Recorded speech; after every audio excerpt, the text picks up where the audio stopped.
Good morning mga kababayan, mga kapaps. Ako po may napanood na isang video. Pakinggan po natin ito mga kababayan, regarding po sa ating mahal na Pangulo at sa kanyang pamilya at sa kanyang seguridad mga kababayan. Ito ay isang source na mapapagkatiwalaan.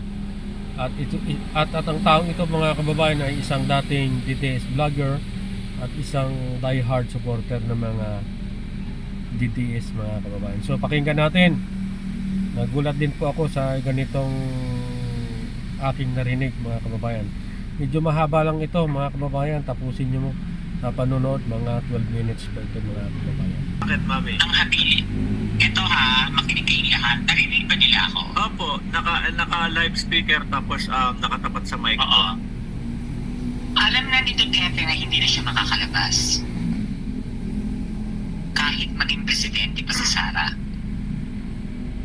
Ang huling hiling ni Duterte, ipapatay si BBM. Hello?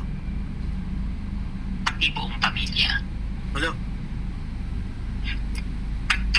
I-ano mo yung sinabi ni Pulong, you will pay for what you did to my father. Oo, nakita ko yun. Nabasa ko yun. Ayun. Oo. Itugtong mo ngayon yung statement ni Harry Roque na pwede lang mawala si BBM kung kukunin siya ng Diyos. Ay, grabe. Meron?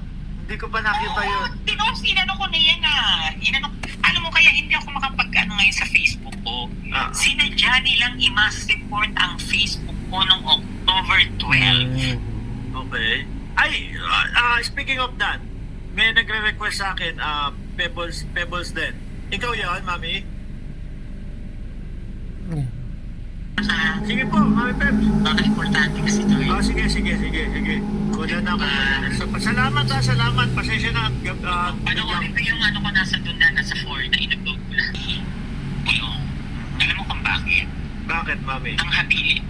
Ito ha, makinig kayong lahat. Narinig ba nila ako? Opo, naka-live speaker tapos nakatapat sa mic. Oo. Alam na ni Duterte na hindi na siya makakalabas. Kahit maging presidente pa si Sara. Ang huling hiling ni Duterte, ipapatay si BBM. Hello? Pati buong pamilya. Hello?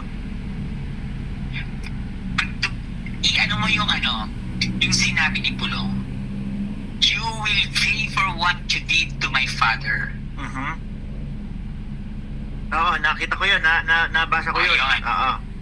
Idugtong mo ngayon yung statement ni Harry Roque na pwede lang mawala si BBM kung kukunin siya ng Diyos.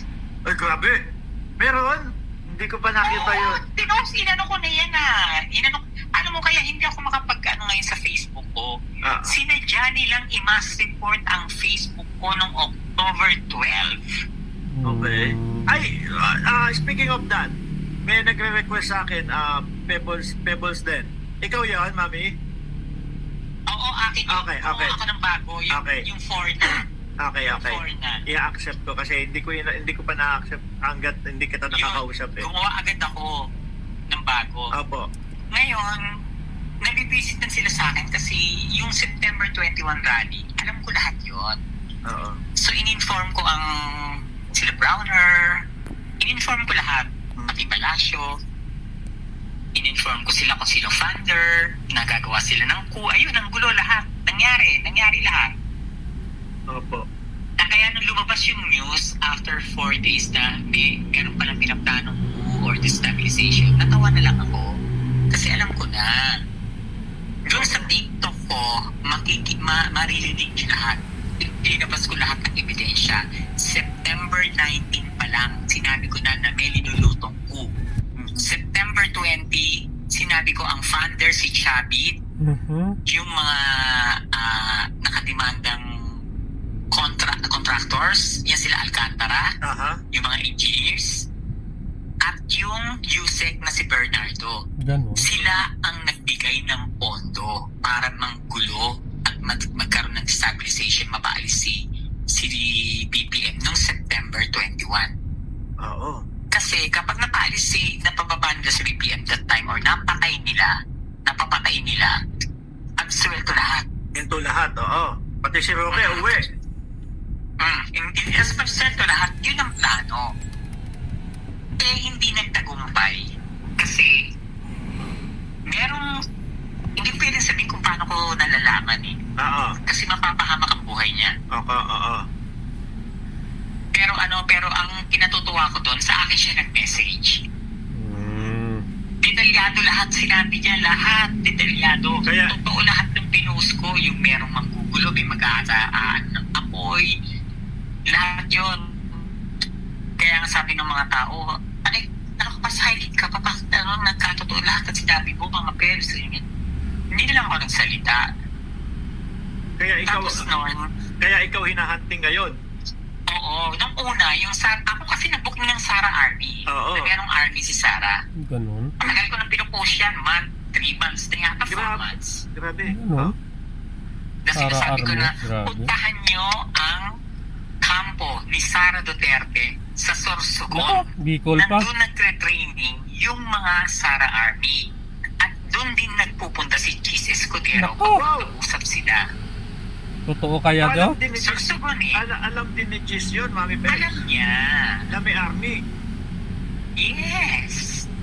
Isa na siya sa Grabe. nagpunto ditong October 12 eh. Oh my God. Ganun. Kasi ang usapan dyan, papapalit talaga si BBM, Mhm.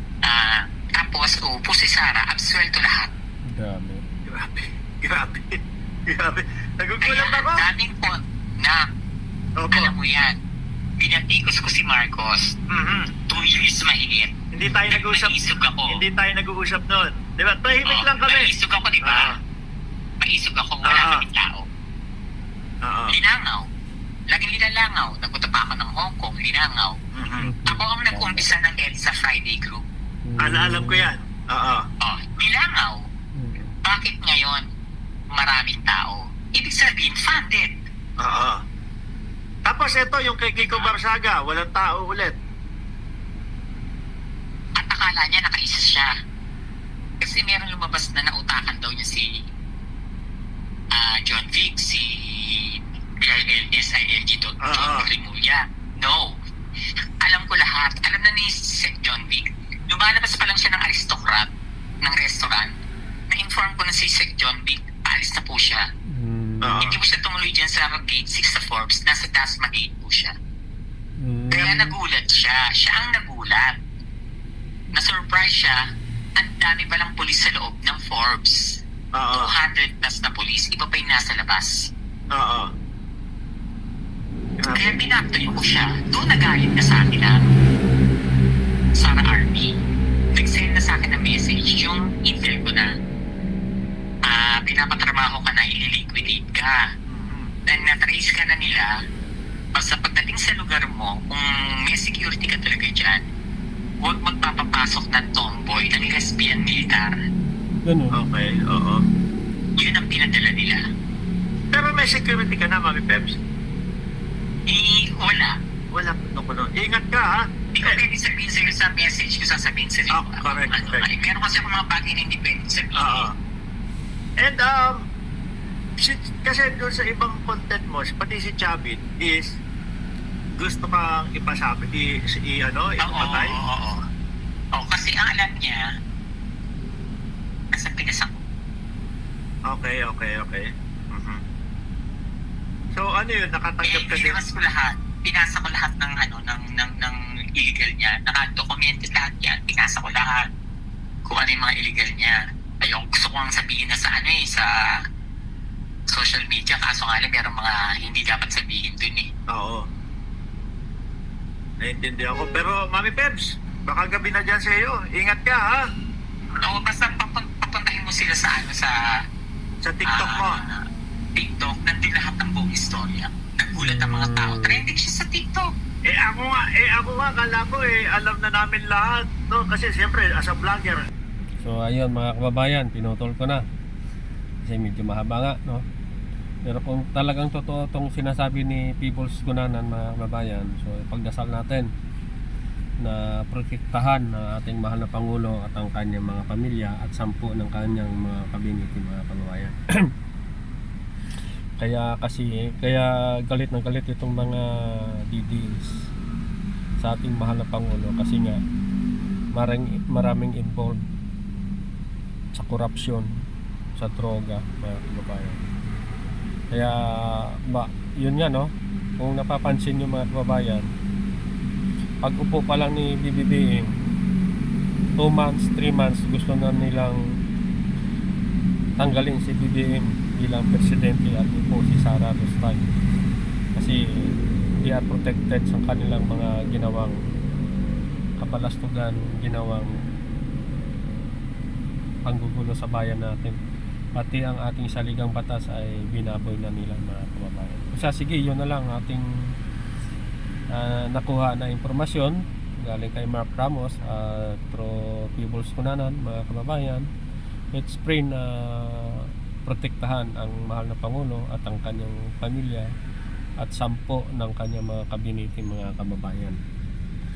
May layo sila sa kapahamakan at matapos itong investigasyon ng ICI at makulong ang dapat makulong, mga kababayan. At tayo naman po mga kababayan ay maghanap buhay habang nag-aantay tayo ng pasahero dito, mga kababayan. Dito po sa amin sa may bandang Kamarin.